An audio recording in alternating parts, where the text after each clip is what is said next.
Mas há um Deus nos céus que revela os segredos.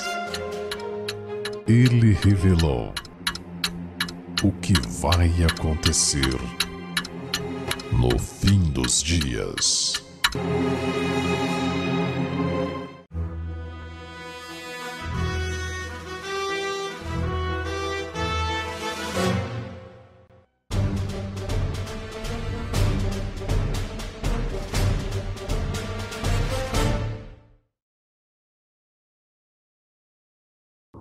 Pérolas escondidas. Jesus, unigênito ou primogênito? E o Verbo se fez carne e habitou entre nós e vimos a sua glória, como a glória do unigênito do Pai, cheio de graça e de verdade. João 1,14. João afirma que vimos a glória daquele que se fez carne, Jesus, como a glória do unigênito do Pai. Mas por quê? Não estamos falando aqui da mesma pessoa? Jesus não é o unigênito do Pai. Se é, por que então João diz que vimos a glória de Jesus como a glória do unigênito? Por que João dá a impressão de que está falando de outra pessoa se está falando da mesma? O objetivo de Deus ao inspirar as pessoas a escrever do modo como escreveram é o tempo todo para que te conheçam a ti só por único Deus verdadeiro e a Jesus Cristo a quem enviaste. João 17,3.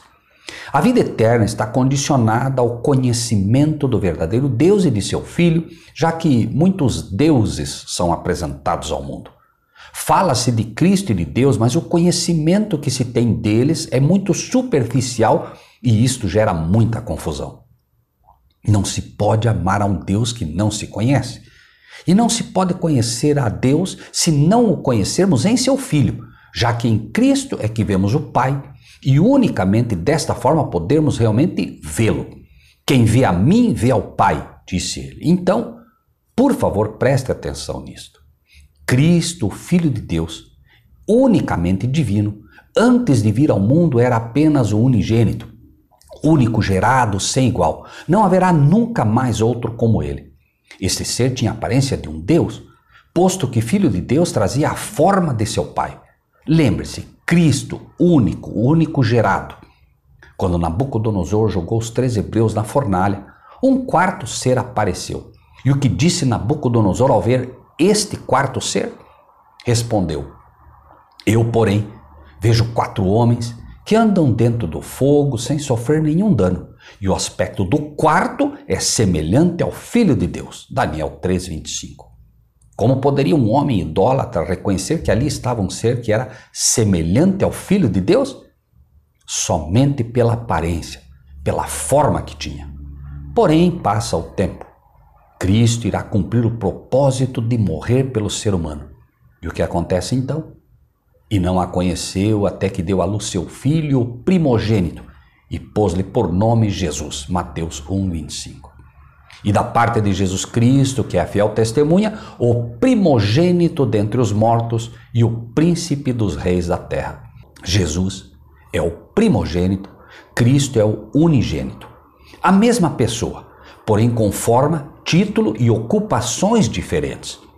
Embora Jesus seja filho de Deus, o relato o coloca como filho do Espírito Santo. Por quê? José, filho de Davi, não temas receber a Maria, tua mulher, porque o que nela está gerado é do Espírito Santo. Mateus 1,20. José vê que sua prometida está grávida. Ele não a conheceu, não teve relações com ela e, portanto, está pensando em deixá-la. Tem dúvidas, é claro, mas uma coisa ele sabe: o filho não é seu. E a única explicação é a traição dela. Vem então a resposta: o que nela está gerado é do Espírito Santo, ou seja, José, não tente entender. É um milagre e milagres não se explicam. Pela fé, você deve aceitar que é assim. Por isso, Jesus é o primogênito, o primeiro de muitos que serão gerados por um milagre de Deus. Ele acontece pela fé e pronto.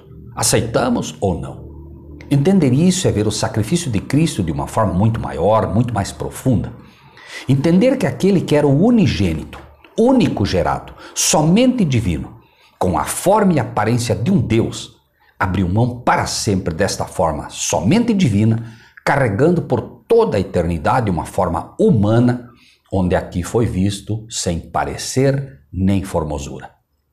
Entender que o sacrifício começou no céu quando o unigênito, Cristo, resolve abrir mão de sua forma divina, assumindo para sempre a forma humana, se fazendo um ser humano e como um ser humano morre pela raça.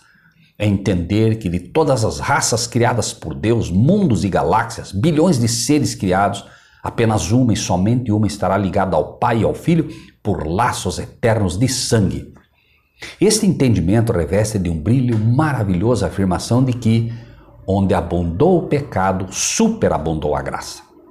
Creio que qualquer ser humano deste planeta que aceite esta premissa pode, sem dúvida, exclamar: vede quão grande amor nos tem concedido o Pai, que fôssemos chamados filhos de Deus.